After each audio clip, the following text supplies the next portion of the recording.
High guys, good morning. Welcome to my channel fan blogger. আশা করছি ভালো আছে তোমরা সবাই। চলো দিনটা স্টার্ট করা যাক।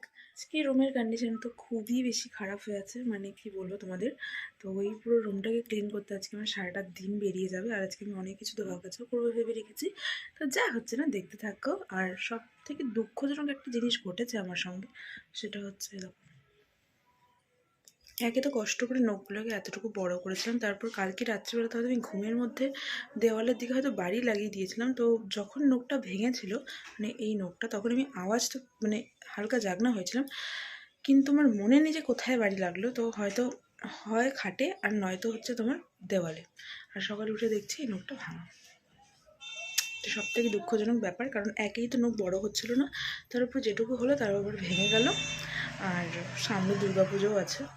চলো যা হচ্ছে না দেখতে থাকো। ব্রেকফাস্ট বানিয়ে নিয়েছি, এখন নিয়ে এবার ব্রেকফাস্ট করবো। যাই হোক, ব্রেকফাস্ট করতে চলে আসলাম, কোনো মতে খাওয়া দাওয়া করলাম। কি জানো কেন আজকাল আমার সকাল সকাল খাওয়া দাওয়া করতে একদমই ইচ্ছা করে না। যাই হোক, খাওয়া দাওয়া শেষ, এখন সব জামা কাপড়গুলোকে এক জায়গায় করে নিলাম, তাও পেছন দিকে আছে কিছু কিছু। তো এখন যাবো ধোয়া কাচা করতে। আর সব থেকে বেশি কষ্টদায়ক ব্যাপারটা হচ্ছে আমি নখগুলোকে বাকিগুলোও কেটে দিলাম। এই দুর্গাপুজোর সামনে এসে আমার নখগুলোর কি হয়ে গেল আমি জানি না। এটা ভেঙে গেছিলো, বাকিগুলো আমি কেটেই দিলাম লাস্ট অব্দি। আজকে শ্যাম্পুও করবো, অনেক কিছু করার প্ল্যান। আর চলো দেখতে থাকো, আগে গিয়ে ধোয়া কাচটা শেষ করি।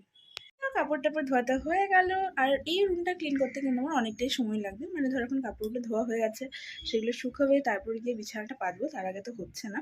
তো সে কারণে সব চেয়ারে টিয়ারে রেখে দিয়েছি। আর আগের ভেজা কাপড়ও মোটামুটি শুকিয়ে গেছে, সেগুলো রেখে দিয়েছি। মানে কাপড় কাচা ধোয়া এটা কিন্তু আমার মনে হয় সব, মানে সব বাড়ির বউদেরই একই কন্ডিশন। এটার সঙ্গে আমার মনে হয় সবাই রিলেট করতে পারবে। তো যাই হোক, আজকে হচ্ছে বিশ্বকর্মা পুজো, যেটা তোমাদেরকে এতক্ষণ ভিডিও করে নিলাম, বাট বলাই হয়নি।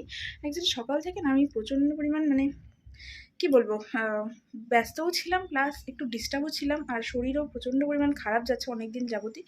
তো হয়তো মিনি ব্লগগুলো দেখলে তোমরা বুঝতে পারবে। আর সবটা তো আর তোমাদেরকে ভিডিওতে দেখানো সম্ভব হয় না, শরীর তো অনেকটাই খারাপ যাচ্ছে। প্লাস আমার সাথে সাথে ওরও খারাপ হয়ে গেছে। কালকে ওকে নিয়েও ডাক্তারের কাছে গেছিলাম। জানি না আমার জীবনে কি চলছে, হয়তো কারোর নজর লেগে গেছে হয়তো জীবনে, যেটা বলে মানুষ। আমার সাথে হয়তো সেটাই হয়েছে। তো আমি কিছুতেই সুস্থই যাচ্ছি না, মানে অল টাইম আমার শরীর খারাপ থাকে। আমি ডেলি ওষুধ খাচ্ছি, প্লাস তবুও আমার কোনো ঠিক হচ্ছে না, উল্টো একটার থেকে হয়তো আর একটু বেশি হয়ে যাচ্ছে। যাই হোক, সেটা আলাদা পার্ট, এটা নিয়ে পরে অন্য সময় লম্বা একটা ভিডিও বানাবো। এখন যেটা বলবো সেটা হচ্ছে, এখন আমি একটু স্কিন কেয়ার করবো, প্লাস একটু হেয়ার কেয়ারও করবো। তো অ্যাকচুয়ালি ব্যাপারটা হচ্ছে যে আমি অনেক দিন যাবত না থ্রেডিংটা করছি না, মানে ভুড়োগুলোকে একটু ছেড়েছি, মানে একটু ওঠার জন্য। এই ভুড়োগুলোও আমার সঙ্গে কী দুষ্টমানি আমি জানি না, মানে ওপর দিকটাতে কিছুতেই ভালো মতো ওঠে না। যখনই থ্রেডিং করতে যাই তখন এই সব জায়গাতে না একদমই ভুড়ো থাকে না। তো আমার মনে হয় এটা থ্রেডিং করতে করতে হয়তো এরকম হয়ে গেছে, মানে বারবার থ্রেডিং করতে করতে হয়তো ভুড়োটা, মানে কী বলবো, কমে গেছে, এরকম আমার মনে হয়। যাই হোক, তো এখন ব্যাপারটা হচ্ছে যে সেই কারণে মুখটা একটু দেখতেও আজব লাগছে, আর অনেক দিন যাবত ভালো মতো স্কিন কেয়ার হচ্ছে না, তো সেই জন্যও একটু আজব দেখাচ্ছে। তো ভাবলাম আজকে যেহেতু একটু পুজো আছে, তো আমি ভাবছি যে একবার দুর্গাপুজোর আগে দিয়েই তোমার এই থ্রেডিংটা করবো। তো ততদিনের জন্য এটাকে ছেড়েই রাখবো, যেমনই হোক না কেন, যতই বেশি হোক। আমি চাই যে বেশি করে উঠুক, বাট ওপর সাইডে একদমই উঠছে না, শুধু নিচ সাইড দিয়ে দেখা যাচ্ছে। তো যাই হোক, মুখটা অল্প আজব দেখাচ্ছে। তো এখন যেটা করবো সেটা হচ্ছে, সবার ফার্স্ট একটু চুলের কেয়ার করবো, মানে শ্যাম্পু করবো, আগে থেকে ঠিক করে রেখেছিলাম। তো আজকে এইটা ইউজ করব। এটা হচ্ছে অ্যাবস গুডনেসের রোজমেরি ওয়াটার। এটা আমি কিছুদিন যাবত ইউজ করছি, বাট এটার একটা সবথেকে বড় সমস্যা হচ্ছে, আমার যেহেতু সাইনাস আছে আর ঠান্ডা লাগার একটা ধাঁচ আমার অলরেডি আছে, অ্যালার্জিরও একটা সমস্যা আছে। আর এটা লাগানোর পর যেটা হয় সেটা হচ্ছে প্রচণ্ড পরিমাণ ঠান্ডা লেগে যায়। বাদ বাকি রেজাল্টের কথা এখনই বলতে পারবো না, কারণ আমি খুব একটা বেশি দিন হয়নি ইউজ করছি। তো রেজাল্ট তো মানে বলতেই পারবো না। যেটা কিন্তু এই প্রবলেমটা ফেস করছি সেটা হচ্ছে, এটা ইউজ করার পর আমার প্রচণ্ড পরিমাণ ঠান্ডা লেগে যাচ্ছে, একদম কি বলবো, সর্দি কফও হয়ে গেছে বলতে গেলে। তো জানি না এখন এটার কারণেই কিনা, তবে আমি অনেক ভিডিওর রিভিউ দেখেছিলাম যে এটা ইউজ করে, মানে যাদের এরকম সাইনাসের সমস্যা আছে বা ঠান্ডা লাগার একটু ধাঁচ আছে, তাদের এটাতে কিন্তু প্রচণ্ড পরিমাণ প্রবলেম হচ্ছে। এটা লাগানোর পর কিন্তু খুবই ঠান্ডা লেগে যাচ্ছে। এটা কিন্তু অ্যাকচুয়ালি রাত্রিবেলাতে ইউজ করে, কিন্তু আমি রাত্রে খুব একটা এটা ইউজ করি না। তো প্রথম খুব রাত্রে ইউজ করতাম, তারপর দেখলাম যে সমস্যা হয়, আর সকালের দিকটাতেও মানে স্নান টান শেষ করতে করতে অনেকটা লেট হয়ে যায়, তো সে কারণে সেটাও হয় না। তো আমি এক জায়গায় ভিডিওতেই দেখেছিলাম যে এরকম শ্যাম্পু করার আগে ইউজ করে রেখে দিয়ে তারপর শ্যাম্পু করে ধুয়ে নিচ্ছিল। তো ভাবলাম আজকে সেই জিনিসটা অ্যাপ্লাই করবো আর তোমাদের সঙ্গে শেয়ার করব। আর একটু ফেসিয়াল করব। তো প্রচণ্ড গরম, আর এই গরমে ফ্যান অফ করে ভিডিও করাটা তো সম্ভব না, তাই আমি স্ট্যান্ডে বসিয়ে নেবো মোবাইলটা, টাইম ল্যাপসে তোমাদেরকে দেখিয়ে দেবো hair care and skin care সবটাই। তো চলো করা যাক এখন। আর আজকে বিকেলে একটু ঘুরতে যাওয়ার ইচ্ছা আছে, আর বাদ বাকি যা হচ্ছে না তোমরা এখন দেখতে থাকো।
অনলাইন করে তো চলে এসেছি, কিন্তু একটা অনেক বড় সমস্যা চলছে, সেটা হচ্ছে কারেন্ট নেই। আমি যখন স্কিন কেয়ারের ভিডিওটা বানাচ্ছিলাম, মানে ফেসিয়ালটা করছিলাম, তখনই কারেন্ট চলে গেছিলো। তো ভাবলাম চলে আসবে হয়তো, কিন্তু না, আমি স্নান করতে গিয়ে স্নান ধান করে চলে এলাম, বাট কারেন্ট এখনো আসছে না।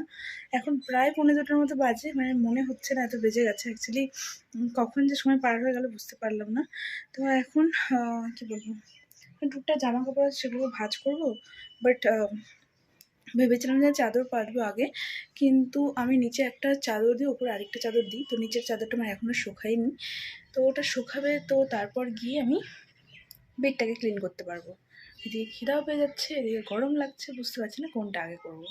স্নান করে ওঠার পর আমার চুলটাও শুকিয়ে গেলো, কিন্তু কারেন্টটা তবুও আসলো না। জানি না আজকে আসবেও কি আসবে না। তো যাই ফাটাফাটি কি এখন মানে রুমটাকেও ক্লিন করি, সাথে বেডটাকেও ক্লিন করি। ফাইনালি কিন্তু কারেন্ট চলে আসছে। এতক্ষণ বসে ফ্যানের হাওয়া খেয়ে নিলাম আগে, তারপরে গিয়ে ভিডিও করছি। আমার কাজও হয়ে গেছে, বেড ক্লিনিং হয়ে গেছে, সব কাপড় ভাঁজ করা হয়ে গেছে। তো যাই হোক, এবার এখন কিন্তু অনেক বেজেও গেছে, যদিও বা 4টা বাজে, 4:45। বাট জানি না কেন মাঝখানে তো এত শরীর খারাপ হচ্ছিলো যে আমি বিনা চাদরে তোষকে শুয়েছিলাম। বাট তারপর উঠে এখন একটু ঠিক লাগছে। ঘুমাইনি, জাস্ট শুয়েছিলাম। তারপর উঠে সব কাজ টাজগুলোকে করলাম। তো এখন দেখি কিছুক্ষণ পরে গিয়ে খাওয়া দাওয়া করবো। বেডটাকে ক্লিন করে নতুন চাদর পাতলাম, আর এখানে সব কাপড় ভাঁজ করেছে, কিছু বাইরেও আছে। যাই হোক, মোট কথা রুমটা পুরো ক্লিন করা হয়ে গেছে। ফাইনালি গিয়ে খাওয়া দাওয়া করে নিলাম, আর এখন বাজে 4:30। মানে সময় যে কী করে চলে যায় বোঝাই যায় না।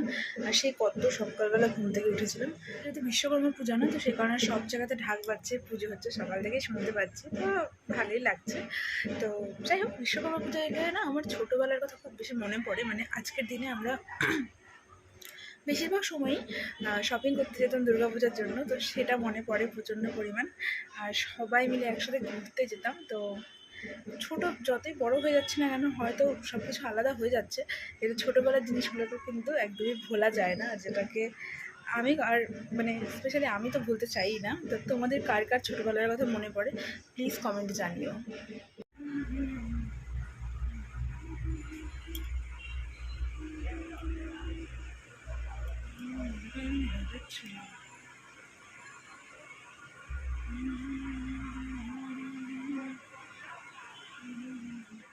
উঠে পড়লাম, আর এখন রেডি হব, আর ফ্যানটাও চলছে যদিও।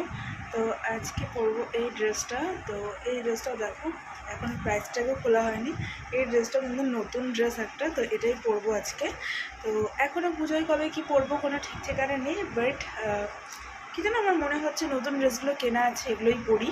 তো সেই জন্য পড়ছি। তো পরার পর তোমাদের ফাইনাল লুক দেখাচ্ছি। তো ফটাফট রেডি হয়ে নিই। আর ও শুয়ে শুয়ে রেস্ট করছে, ওর নাকি প্রচণ্ড মাথাও ব্যথা হচ্ছে, আর বেচারা কয়েকদিন ধরে দাঁত ব্যথাতেও ভুগছে। যাই হোক, তাও বলেছে আমাকে ঘুরতে নিয়ে যাবে, তো হালকা রেডি হওয়া যাক। রেডি তো অনেকক্ষণ আগেই হয়ে গেছিলাম, বাট আমার লাইফে কখন যে কী ঘটে সেটা আমি নিজেও জানি না। যাই হোক, সব কিছু তো তোমাদেরকে ব্লগে বলা সম্ভব হয় না। তো ফাইনালি এখন বেরোচ্ছি।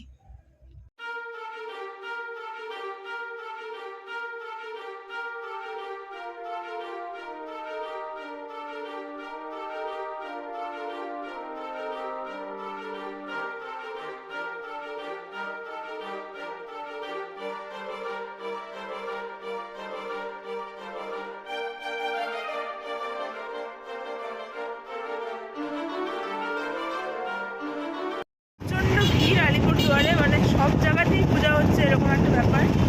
আর এত ভিড় যে আমরা কোথাও যাচ্ছি না, শুধু একটা চক্কর দিলাম, এখন বাড়ি যাচ্ছি। হালকার উপর অল্প দেখে নিলাম পূজা, এবার যাচ্ছি আমরা খাওয়া দাওয়া করতে।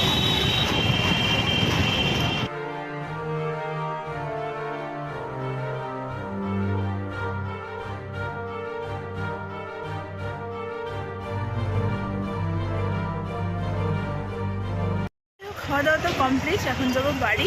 তো ভিডিওটাকে এখানে এন্ড করে দিচ্ছি। ভিডিওটা ভালো লাগবে চ্যানেলটাকে সাবস্ক্রাইব করো, লাইক করো, শেয়ার করো। Bye bye.